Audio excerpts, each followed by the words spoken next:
Our planet has come under a period of ignorance, dumbness, and lowered vibration, and that time is now to move. It is past. There is no reason for ignorance, dumbness, or lowered vibration if you want, and if you happen to be of the sons of the God and you don't respond to it, you will soon be dead. Now, isn't that a big threat? I'm not making the threat. I'm interpreting new and future knowledge. As a metaphysician is supposed to, you have to find out whether you can agree with it or not. There is no truth until you decide what truth is, and each person should find that truth out for his or herself. Human, by which if you look in the encyclopedias and dictionary, it says we're all human beings. That's a lie. We are not all human beings. Human is animal man. Hu was a god Hu, which ruled the lower plains, again, under the old teaching of the ancient Sudanese and Nubian people, and later on the so-called Egyptian people, which was a mixed race. You're going to find out just how mixed in a minute. Human did not come from God, or what we call the Creator, but from lords, or what we now call the Lord God, and animals. They were a creation by scientists who we now refer to as Lord gods. And they made human by engrafting and changing the animal life at different times as they found it on this planet and from other planets, and dropped them off here. God-man, this is the key, and the ones that had the key to the Sphinx and the pyramid, were from the sons of gods, or which we now refer to as the angels.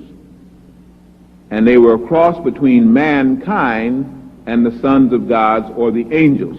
Understand this, in fundamentalist teachings, angels are those spirits who represent the Most High and who fly around with wings and live whether it's in Herod or some of the lower heavens, and do the biddings of God himself. That is a fundamentalist interpretation. I do not decry a religion. I do not argue religion. I say that is only one interpretation of an angel.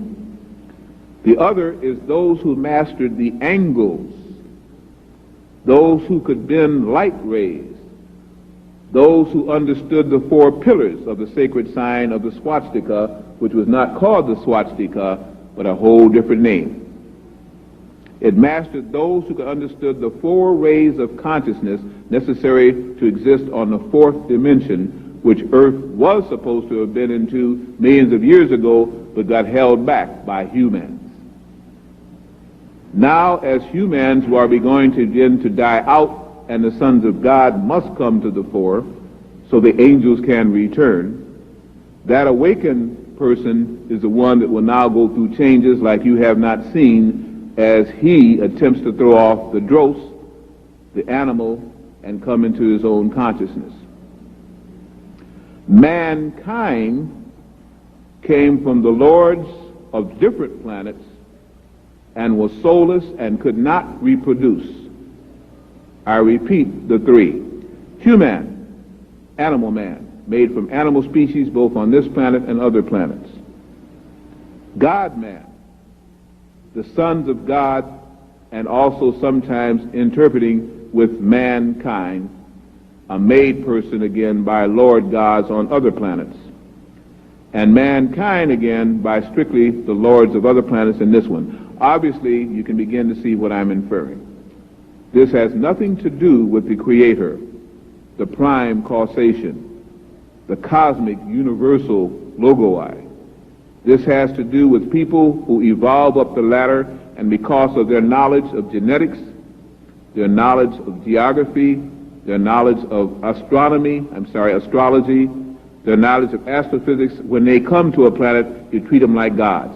All of the series that you see now, Babylon 5, Deep Space Nine, and all the rest of it, are trying to show you what really may exist in this system and in other systems, to let you come into what is now called the planetary brotherhood, to awaken from the idea that you are a lone important species. You are not, but now the Earth is becoming an important place as we will find out for numbers of reasons over this weekend, as we get deeper even tomorrow than we're going to go tonight.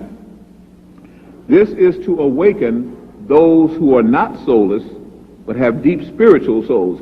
One of the things that black people have found consistently is that in the face of adversity, they sing. In the face of adversity, they can laugh. In the face of adversity, they come together as a unit. And one thing seems to bother them. They know that they're supposed to worship something. They know that they're supposed to be spiritual entities, but they're not finding the results sometimes strong enough. They have found that in following religions fervently enough, really getting on fire with it, miracles do happen. But down deep, they're not satisfied because they still feel there ought to be a shortcut, and they know that something's there, but it's just not quite right, and daggone it, it frustrates me no end. How many have actually felt like that? Don't lie, if you haven't, you haven't. Most of you do. That's why the churches now, the people are going to the strongest word, the best choir, and the best place where they can also make money and meet good mates, and they're falling away from little churches that just can't make it anymore. Fundamentalism is separating from the advanced spiritual person. Again, I say this, and don't say I came here and talked about the churches and put them down. I'm not. Let each person go to any church they choose. It is their choosing. They will be responsible for their own souls if they have one. I'm saying that there's a difference between a spiritual person and a religious person.